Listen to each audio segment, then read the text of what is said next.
everyone, and welcome back to Art Books Reviewed. And we've got a beast for you today, and I mean that because it's beastly in size. It's also featuring a beast. It's the Call of Cthulhu.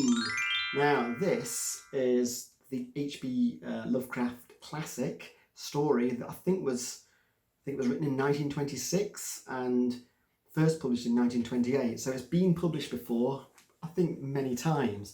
But this is, look at the size of that.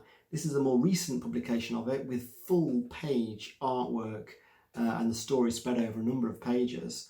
And this, we're going to measure this up in a minute. It's a beast. Look how big it is. It's ridiculous. It's taken up full screen. So anyway, it was published in 1928 originally. This version was published last year in 2019.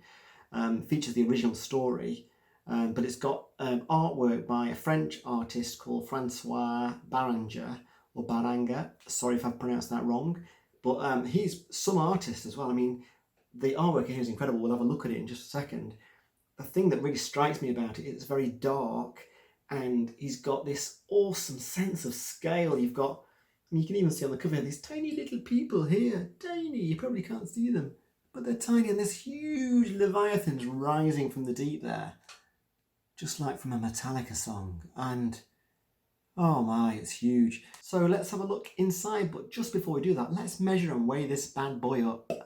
Okay, let's look at the size of this thing. And we've got our big ruler out. Now, we're really going to need this big ruler as well, because I think this exceeds 30 centimetres. Most of the art book reviews I do, we get the big ruler out, we measure it, and it's like 20 something centimetres. Well, let's see what this is.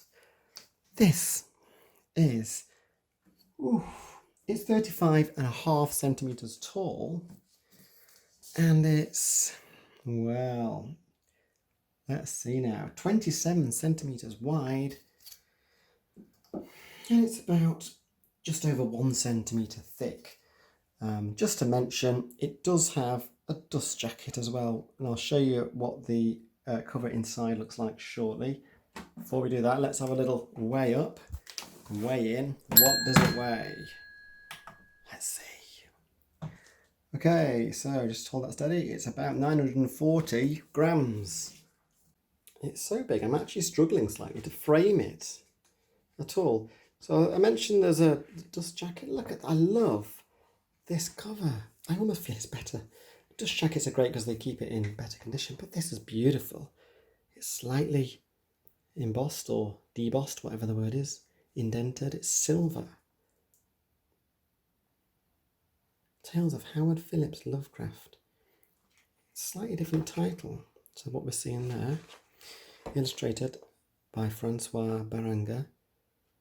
Let's have a little look inside. I'm going to go through some of the pages. Obviously, it's a short story.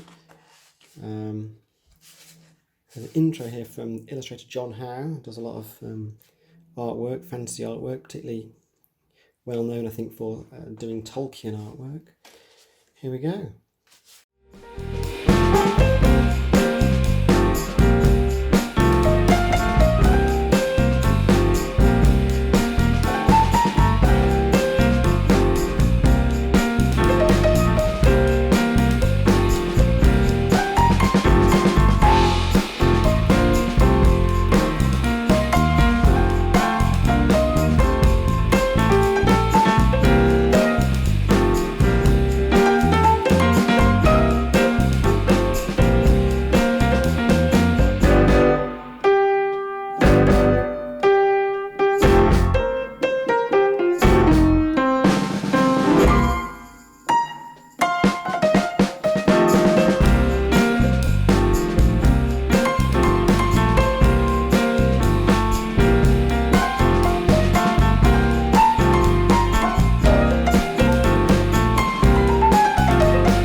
Here's one of these really large scale. I thought these were bits on the page to begin with. No, they're just folding boulders. Just falling boulders onto these people. There we go. Look at that. Amazing. Wouldn't want to be in that boat. Really would not want to be in that boat. I love it.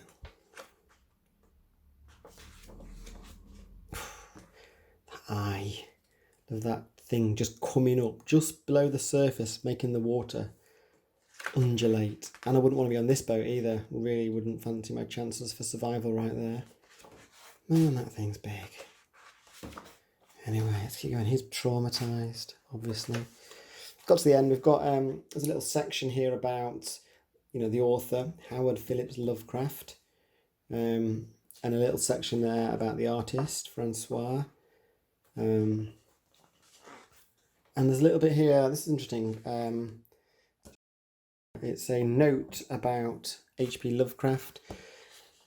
So basically saying there's been an ongoing debate about Lovecraft's worldview and prejudices. Not everybody agrees with his writings. So it's good anyway that they've put that in, I think, to make, you know, people who are new to his writing aware of that debate. So here we come to the end, the back cover. So I hope you've enjoyed this. If you did, please like and subscribe. And if you want to get hold of this, then hunt it down, although, yeah, it's becoming quite hard to get hold of. I think you can still buy it directly from Free League on their website.